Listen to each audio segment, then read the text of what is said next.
Hello student, today I am going to solve numerical of calorimetry from the book Concise. Okay, so one by one I am going to solve your numerical. Please listen carefully, and if you will have doubt then please ask me in comment. Okay, now see what is the first question is asking. By imparting heat to a body, its temperature rises by 15 degrees Celsius. What is the corresponding rise in temperature on Kelvin scale? तो ये बड़ा ही simple सवाल है. आपको पता होना चाहिए कि change in Celsius scale is equal to change in Kelvin scale. change in Kelvin scale. तो जितना चेंज सेल्सियस स्केल में होगा, जैसे आपको पता होगा कि 0 degree Celsius is equal to 273 Kelvin. Is it okay? अगर हम बोले कि सेल्सियस स्केल में 15 डिग्री सेल्सियस राइज है, मतलब आप बोल सकते हैं कि केल्विन में जो राइज हुआ तो ऑब्वियसली आप उसमें क्या करेंगे, 15 ऐड कर देंगे, तो इट विल बिकम 8. ओके, तो यहाँ पर आप देख सकते हैं कि राइज कितना हुआ, 15 डिग्री सेल्सियस. और यहाँ पर अगर आप देखोगे, ये दोनों को कंपेयर करोगे, इसका डिफरेंस निकालोगे, यहाँ जो राइज हुआ केल्विन स्केल में वो भी कितना हो गया, 15. तो सिंपली इसको याद रखने के लिए आप बोल सकते हैं कि change in Celsius scale is equal to change in Kelvin scale. तो बताइए बच्चा, इसका आंसर क्या होने वाला है? तो इसका आंसर होने वाला है 15 kelvin. It's very simple. Okay, clear? फिर से बोल रहे हैं कि change in Celsius scale will be equal to change in Kelvin scale. So if in Celsius scale there is a rise of 15 degrees Celsius, so the rise in temperature on Kelvin scale will also be same. Okay, तो बच्चे लोग ये आपका दूसरा सवाल है. आइए दूसरा सवाल को बनाते हैं, बहुत ही सिंपल है ये भी. तो सेकेंड क्वेश्चन आपसे क्या पूछता है कि calculate the heat capacity of a copper vessel of mass 150 gram if the specific heat capacity of copper is how much, 410. तो एक सिंपल सा आपको ये फॉर्मूला तो सबको पता ही होना चाहिए, Q is equal to mc delta T. Okay, where delta T is the change in temperature, C is a specific heat capacity, and mass is m is what, mass, and Q is what, heat energy. या फिर आपको ये भी पता होना चाहिए कि जो हीट कैपेसिटी या फिर स्पेसिफिक हीट कैपेसिटी जो होती है वो होती है हीट कैपेसिटी बाय मास. ये फॉर्मूला आपको चैप्टर में पढ़ा दिया गया है. अब देखिए, heat capacity is given in your question. Sorry, heat capacity आपसे पूछा गया है और स्पेसिफिक हीट कैपेसिटी आपको दिया गया है. तो आप हीट कैपेसिटी सिंपली कैसे निकाल सकते हैं, mass into specific heat capacity. तो मास इज हाउ मच, 150 ग्राम. तो आप इसको केजी में कन्वर्ट करने के लिए 1000 से डिवाइड कर दीजिए. स्पेसिफिक हीट कैपेसिटी कितना है बच्चा, 410. तो this will get cancel out, 2 zero यहाँ से कैंसिल हो गया.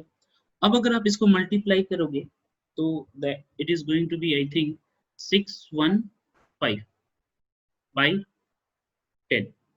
ओके, और ये आ जाएगा आपका 61.5 जूल पर केल्विन. ओके, तो ये आपका सेकेंड का पहला हो गया. ठीक है, दूसरा क्या पूछा है, how much heat energy will be required, and in this question it is also given the change in temperature. तो सिंपल सी बात है, ये फॉर्मूला लगा दीजिए, Q is equal to M C delta T. अब एक चीज आपको यहाँ पर बताएंगे कि ये जो m इंटू सी आप देख सकते हो यहाँ पर, m इंटू सी को आप जो किए, ये क्या था, हीट कैपेसिटी. तो आप डायरेक्टली हीट कैपेसिटी यहाँ पर लिख सकते हो, मतलब 61.5 और डेल्टा टी कितना होगा यार, this is going to be 10. तो ये जो होगा वो क्या होगा, 615 joule is the answer. Is it okay बच्चा लोग? क्लियर है? Now this is your third question. चलिए लेट्स सॉल्व दिस क्वेश्चन. तो थर्ड क्वेश्चन में क्या पूछा है, piece of iron of mass 2 kg has a heat capacity of 966 joule per Kelvin. Find heat energy needed to warm it by 15 degree Celsius. Okay, it by 15 degree Celsius means ये कहीं ना कहीं change in temperature आपको दिया। और दूसरा में क्या पूछा है, you have to also find specific heat capacity in SI unit. Okay, let's calculate the first part, that is heat energy. So Q, we know the formula of heat energy, Q is equal to M mass C specific heat capacity into delta T। और इसकी जगह पे हम लोग क्या लिख सकते हैं, we can also write heat capacity into delta T। तो भाई ये दो फॉर्मूला ध्यान रखिए, mc की जगह पर आप heat capacity भी लिख सकते हो। तो heat capacity is given to you, that is 966। now what is delta T, what is delta T over here? तो delta T is 15 and this is what, this is change in temperature। तो change in temperature या फिर in Celsius scale and change in temperature in Kelvin scale are same। तो आप इसको, आपको इसको change नहीं करना है, क्यों? क्योंकि ये चेंज है। चेंज जब भी दिया हो सेल्सियस स्केल में तो उसको चेंज करने का कोई जरूरत नहीं है, केल्विन में बोथ आर सेम। तो आप यहाँ पर जो 15 लिखे वो कहीं ना कहीं क्या बता रहा है, कहीं ना कहीं क्या बता रहा है, that is the change in the kelvin scale also. अब इसको आप मल्टीप्लाई कर लीजिए भाई, मल्टीप्लाई करिए, मल्टीप्लाई करिएगा, देखिए चलिए मल्टीप्लाई करते हैं। 5 6 33, 5 6 30, 33, 3 कैरी 45, 48। ओके, और ये क्या हो गया 966। तो आंसर जो आया वो क्या आया देख लीजिए, 14 1 9 10 1 1 4 4 9 0। तो answer is going to be 14490 joule. Okay, ये हो गया फर्स्ट पार्ट। अब दूसरा पार्ट में पूछा है, दूसरा पार्ट में क्या पूछा है, स्पेसिफिक हीट कैपेसिटी पूछा है। तो बड़ा सिंपल सा भाई, इसमें आपको कुछ नहीं करना है, हीट कैपेसिटी को किससे डिवाइड कर देना है, मास से। तो हीट कैपेसिटी क्या है बच्चा लोग, heat capacity is how much, 966 divided by 2। Answer क्या आया देख लीजिए, 483।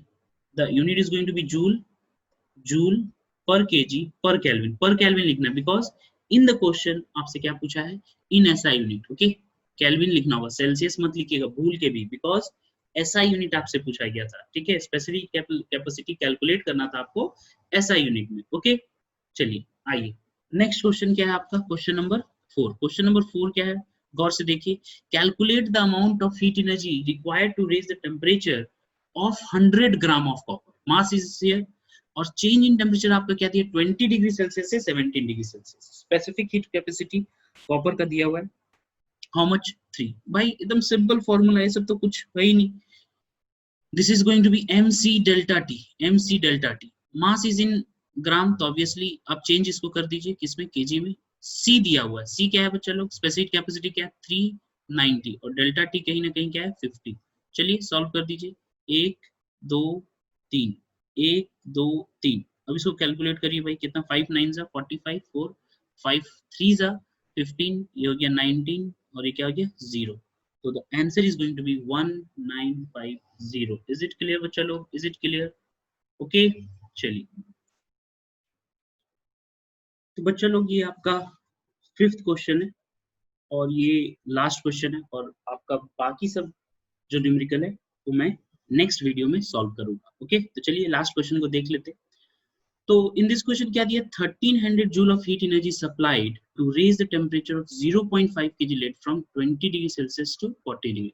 अगेन भाई ये भी इसमें बहुत ही इजी सवाल है, ये भी इसमें भी the formula which you are going to use is this one, in which Q is given how much, 1300, mass is also given 0.5, C you have to determine, into delta T is how much, 20, और 40 है तो यहाँ पर change जो हुआ वो 20 हो गया। ओके, तो C is equal to क्या हो जाएगा, 1300 divided by 0.5 into 20।